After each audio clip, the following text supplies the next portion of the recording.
چنانچہ اگر جو بندہ جان بوجھ کے قتل کر دے کسی کو،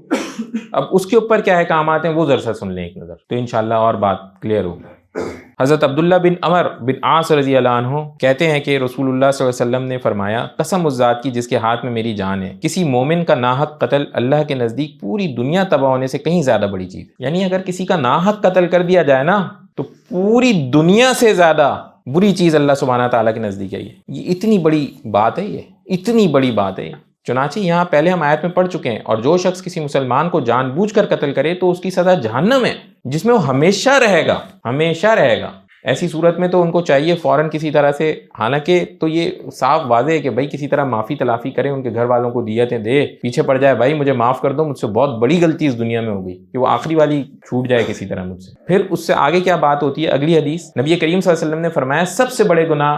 بڑے گناہ اللہ تعالیٰ کے ساتھ کسی کو شریک ٹھہرانا ہے، سب سے بڑا گناہ اللہ سبحانہ تعالیٰ کے ساتھ کسی کو شریک ٹھہرانا ہے، کسی کا ناحق قتل کرنا ہے، کسی کا ناحق قتل کرنا سب سے بڑا گناہ ہے، اس کے بعد والدین کی نافرمانی، اور اس کے بعد جھوٹ بولنا۔